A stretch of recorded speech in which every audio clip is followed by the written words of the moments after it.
after watching the film, any sort of updated perspective about how the defense played overall? I think it's still to course. I thought we did what we wanted to do early in the game. We wanted to bring pressure, get after them through certain looks. I thought we tackled well in the open field. I thought we had a few missed tackles in our secondary we need to clean up and get going. Had a few coverages that we should tighten up on. But overall, for a first game, you're going to have it. I'm not trying to play perfect football, perfect defense in week one, but I thought it was something that we could build off of and grow from. Yeah. Is it tough to calibrate how good your performance is against an opponent like Southern Utah, given their athleticism, or maybe not even knowing some of the things that they were going to do going into a first game? No, I think it's more about what Coach Evers talked about, mental errors, technical errors, the fundamentals.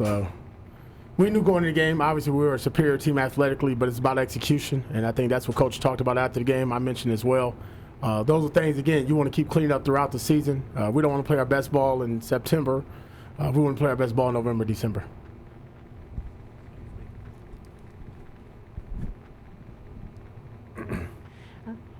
What was your take on how the defensive line played? Obviously, you're adapting without Jermaine, and guys are getting used to new roles and whatnot. What is your assessment on how the defensive line played in that first game?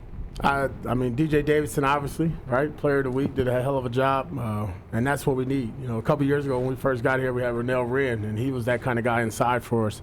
And whenever the interior of your defense is sound, you'll be a pretty good defense, right? We try to build from within. And once those guys get going, and obviously Tyler Johnson not being there, that kind of affects us a little bit in the pass rush. But I thought, Travez Moore, who we brought a lot of good energy and some good rushes. Matus is always outstanding. But as a group, those guys are lunch pail guys, right? Hopefully we're not talking about them a lot because that means there's something bad's going on. They run down the ball down our throat. But overall, they did what we asked them to do. We limited them to 3 yards a carry, a couple of explosive plays, 2 there. That we didn't want to give up, and one that's very correctable. AP, yesterday Herm talked a lot about UNLV's rushing game. Just what kind of challenges does their running back and their running game pose for you guys? Yeah, I mean, those guys have to do a good job up front of being gaps down. Last week we got cut off a couple times on those stretch runs. You got to do a better job of that. Guys got to do their assignment, understand the execution of the defense. And it's going to be challenging. It's good. I mean, you love to have a physical game after a game like last week where they kind of toss it around a little bit, more perimeter runs. If they're going to play smash mouth football, we're going to need that for the upcoming weeks that we got coming up. Mason Williams played a lot with Tamarcus out, Jordan Clark out. Seemed like he had a pretty good performance for getting as many reps as he did. What did you think about him and how he's developing? Yeah, we're not talking about him. I thought he did pretty well, right? Whenever you're talking about a corner that's not good and giving up passes. But he did a good job. Mason Williams, just like Jordan Clark, smart football player, a guy who's transitioned from corner to nickel, can put him back at corner. He brings a lot of versatility for us, and obviously as we get healthier, that's better for us. That's more depth. And as we get into this Pac-12 schedule later on down the season, we're going to need all hands on deck. So I think it's great reps for Mason, and when Jordan Clark gets back, we'll throw him back in the mix and get him going.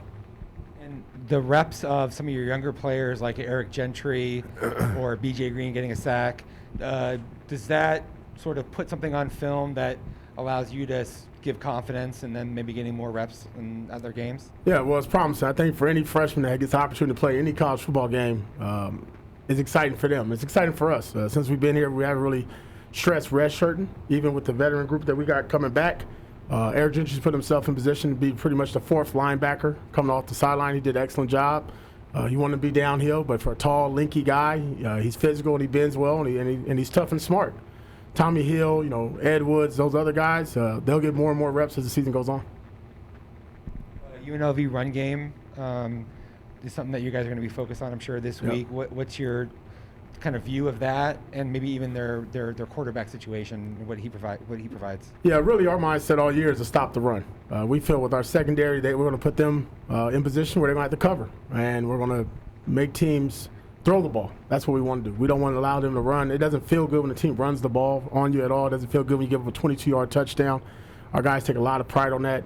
So we're going to be dialed in. Obviously, Darren Butler had an outstanding game. We need Merlin Robertson and Kyle Soley to pick it up just as well. And when all 3 of those guys are rocking and rolling, we're a better unit. You mentioned Darian. Your captains are interesting on defense. You have Chase, who's very vocal. Darian doesn't seem to be that way. What has he done to kind of earn the respect of the room? Yeah, you feel his energy and synergy when he walks in the room. I mean, he's a pit bull on a leash that doesn't bark. He just attacks, and he goes and finds the ball. And he's been like that since day one. Always had that chip, that on his shoulder, that fire in his stomach. That's why he was under-recruited, and since he's been here, he's been a day one starter. I saw that when he was young, and all he did was, pretty much showcase what he did this offseason. Change his body, 3-down linebacker, probably one of the most versatile, athletic linebackers that we have.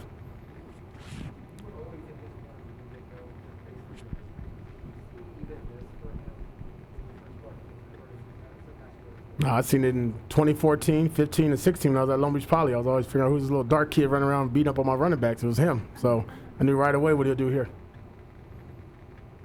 DeAndre catching a pick. I mean, does that make you feel proud as a coach and a dad, one or the other, both? Yeah, probably as a father, because I actually played catch with my son when he was little, when he caught the ball. That's promising to all the fathers out there.